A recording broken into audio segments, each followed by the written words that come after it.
Mời bệnh nhân số 39 ạ. Chào em, mời em ngồi. Anh là Tiến, em là Nghĩa phải không? Dạ, em chào anh ạ. Lần trước mình có gặp nhau rồi. Dạ vâng, đúng rồi. Thì hôm nay em cảm thấy thế nào? Vẫn khỏe ạ. Anh rất là vui khi nghe Nghĩa nói là mình vẫn khỏe. Và cảm ơn em vì đã đến buổi tái khám ngày hôm nay. Điều đấy cho thấy là Nghĩa đang rất là nghiêm túc và khá là quan tâm đến cái việc điều trị của mình. Hôm nay trong buổi tái khám này thì anh sẽ trao đổi với Nghĩa hai vấn đề. Đầu tiên là cái kết quả xét nghiệm tải lượng virus của em tuần trước. Và thứ hai là chúng ta sẽ trao đổi về cái việc uống thuốc của em trong tháng vừa qua. Thì em còn muốn trao đổi gì thêm không? Em nghĩ vậy là được rồi ạ. Ok. Vậy tháng vừa rồi thì của Nghĩa thì thế nào? Có chuyện gì xảy ra không? Cũng vẫn ổn ạ. Nhưng mà anh ơi, cái xét nghiệm của em nó có vấn đề gì không ạ? Anh đã có kết quả xét nghiệm của Nghĩa. Và hiện tại thì tải lượng virus của em đang là 3.000 bản sao trên 1 ml máu. Điều này cho thấy là cái virus trong cơ thể em vẫn chưa được ức chế. Vậy thì em có muốn anh giải thích thêm về cái kết quả này không? Dạ, có. Ok. Vậy thì Nghĩa nhìn giúp anh vào hình vẽ này nhé. Đây. Ở đây là hai ống nghiệm chứa máu của người nhiễm HIV. Thì trước khi điều trị thì trong mẫu máu của em thì có thể sẽ có rất là nhiều virus. Và khi mà em uống thuốc vào thì thuốc sẽ giúp em tiêu diệt và ức chế sự sản sinh của virus.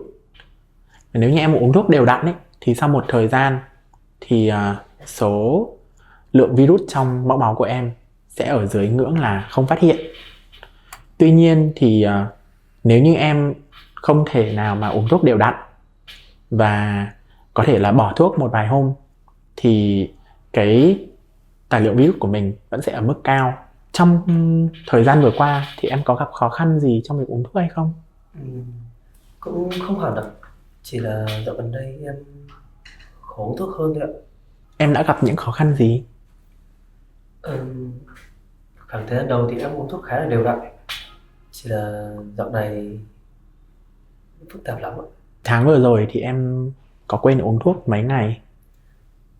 Em không nhớ rõ nữa. Chắc là khoảng 2 đến 3 ngày ạ. Anh nhớ là em đã được điều trị 6 tháng rồi. Và trong những tháng đầu thì em tuân thủ điều trị khá là đều đặn. Tuy nhiên thì vài tháng gần đây thì em có gặp khó khăn trong việc uống thuốc. Vậy em có thể chia sẻ thêm cho anh về chuyện đó được không? Dạ, thì em và bạn trai đang sống chung. Bởi vì lúc mà em phát hiện mình có HIV thì anh ấy đang đi công tác xa. Khoảng 3 tháng gần đây thì anh mới trở lại. Và đó cũng là từ lúc mà em thấy mình khó uống thuốc hơn. Tại em không muốn bạn trai mình biết mình có HIV. Vậy là em đang có bạn trai. Và lúc em mới phát hiện thì bạn trai em đang đi công tác.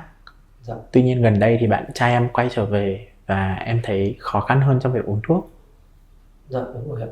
Tại vì em không muốn bạn trai mình biết mình có HIV. Và không muốn bạn trai mình biết rằng em đang uống thuốc. Nhưng mà anh ấy suốt ngày cứ bên cạnh em cả sáng lẫn tối, chẳng em một mình lúc nào cả. Nên là em cũng rất khó để uống thuốc ạ. Vậy là một mặt thì em vẫn muốn uống thuốc đều đặn, nhưng mặt còn lại thì em không muốn để cho bạn trai biết mình đang uống thuốc và biết mình đang điều trị HIV. Dạ đúng rồi ạ.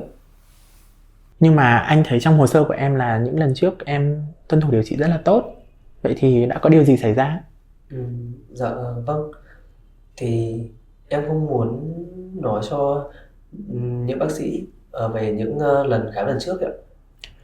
Vậy là em lo lắng là nếu em nói điều đó thì bác sĩ có thể nổi giận với em. Dạ vâng đúng rồi. Tại vì em cũng đã tuân thủ đều đặn và uống thuốc đều đặn trong những tháng đầu mà. Nhưng mà kết quả xét nghiệm của em thì sao ạ? Số 3.000 này nó có nghiêm trọng lắm không ạ? Con số 3.000 có nghĩa là tải lượng virus của em vẫn chưa được ức chế. Và điều đó sẽ dẫn đến hai việc. Thứ nhất là em có thể lây nhiễm cho người khác nếu như em quan hệ tình dục không an toàn. Và thứ hai là nó sẽ làm suy yếu hệ miễn dịch của em, và em có thể sẽ mắc những cái bệnh nhiễm trùng cơ hội, tức là em sẽ có thể bị ốm rất là nặng. Vậy thì em còn những cái lo lắng nào khác không? Em không thể ốm được. Bọn em còn đang ở chung. Bọn em còn chia tiền phòng nữa. Với lại nếu mà em ốm thì bạn trai em sẽ biết ngay, và mọi người sẽ biết em bị HIV. Với lại em còn mẹ ở quê nữa, em còn phải lo cho mẹ. Vậy là em đang lo lắng rất là nhiều việc. Thứ nhất là việc giữ bạn trai này, và thứ hai là đi làm, cũng như là việc nuôi mẹ ở quê. Anh có thể chia sẻ với em một số cách để em có thể giữ gìn sức khỏe. Vậy em có muốn nghe không? Dạ có. Vậy thì trước tiên chúng ta có một cái, anh có một cái thước kẻ ở đây. Ở trên đây sẽ có những cái số 1, 2, 3, 4 đến 10. Trong đó thì em thấy là cái việc uống thuốc đều đặn, cái việc tuân thủ điều trị nó quan trọng đối với em như thế nào. Những cái số lớn này là rất là quan trọng, còn những cái số này thì là không quan trọng một chút nào. Thì em nghĩ là nó quan trọng ở mức nào? Em nghĩ là mình sẽ cho số 8 đi ạ. Số 8. Dạ vâng. Điều gì khiến em chọn số 8 mà không phải là số 6 hay là số 7? Cũng bởi vì em cũng muốn mình được khỏe mạnh, và em không muốn bạn trai mình biết nữa. Việc điều trị có vẻ rất là quan trọng với em. Vậy thì làm thế nào để lần tới nếu như anh sử dụng cái thang đo này thì em có thể tự tin chỉ vào số 9 hay số 10? Chắc là nếu như em không thương bạn trai mình đến thế, nhưng mà anh ấy cũng không tệ lắm đâu ạ. Anh ấy rất thương em. Hồi nãy thì em có chia sẻ với anh là em sợ bạn trai mình phát hiện mình uống thuốc đúng không? Thì thực ra đó là một cái nỗi lo khá là phổ biến đối với khá nhiều khách hàng đến phòng khám của anh. Anh có thể chia sẻ với em một số cách để em có thể tiếp tục uống thuốc mà người nhà không phát hiện. Dạ được ạ. Các khách hàng khi đến với phòng khám anh thì có chia sẻ là họ thường chia nhỏ thuốc của mình và để vào nhiều nơi ở trong nhà. Ví dụ như là họ có thể để vào tủ bếp, hoặc là họ có thể để trên kệ sách, để mà khi mà mỗi lần họ nhớ ra thì họ có thể uống. Ngoài ra thì họ cũng có thể để vào những cái lọ vitamin hoặc là những cái lọ thực phẩm chức năng mà chỉ có họ dùng thôi, thì người nhà họ cũng sẽ không thể nào biết được. Vậy thì em nghĩ thế nào về những cái gợi ý đấy? Dạ em nghĩ là cũng được đấy ạ. Em có thể để ở phòng bếp, tại vì bạn trai em chẳng bao giờ nấu ăn ạ. Cũng như là em có thể để sau những cái sách của em nữa, bởi vì người yêu của em có cả kệ sách riêng. Bình thường em uống thuốc vào lúc mấy giờ? Dạ chắc là khoảng 8 giờ 8 rưỡi sau khi em ngủ dậy. Vậy nếu như mà bạn trai em ở quanh em lúc đấy và em không để uống thuốc thì em sẽ làm nào?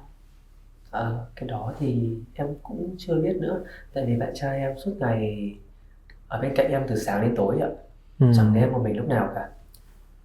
Thực ra là em có thể uống thuốc vào bất cứ lúc nào trong ngày khi mà em nhớ ra. Cố gắng là hôm sau em sẽ lại uống thuốc vào đúng cái giờ mà em đã đặt. Nếu như mà em còn gặp khó khăn ấy, thì em có thể là đặt một cái báo thức hoặc là một cái nhắc nhở trên điện thoại để mình đỡ bị quên. Chắc là em sẽ làm được thôi ạ. Nhưng mà với cái kết quả của em thì cái số 3.000 này nó có làm sao? Em có làm sao không bác sĩ? Hiện tại thì cái việc tuân thủ điều trị rất là quan trọng đối với em. Và nếu như em tuân thủ điều trị, uống thuốc đều đặn hàng ngày và tái khám đúng hẹn, thì 3 tháng sau bác sĩ có thể sẽ chỉ định làm xét nghiệm tài lượng virus lại cho em. Và có thể là kết quả sẽ giảm xuống. Mà nếu như kết quả mà vẫn chưa được ức chế thì bác sĩ có thể sẽ trao đổi với em về các phác đồ điều trị khác. Vậy em còn có thắc mắc gì nữa không? Dạ không, em mong là em sẽ làm được ạ. Nếu như em còn câu hỏi gì thêm thì em có thể đến phòng khám bất cứ lúc nào, hoặc là em có thể liên hệ qua số điện thoại của phòng khám. Em đã có số điện thoại của phòng khám chưa? Dạ, lần trước thì em cũng có rồi đấy ạ. Lần tới thì anh có thể trao đổi với em về việc nói với bạn tình của mình về tình trạng HIV của em, được không? Dạ, được ạ. Vậy thì hẹn gặp em vào tháng sau nhé. Dạ vâng, cảm ơn em. Ok, chào em. Cảm ơn ạ.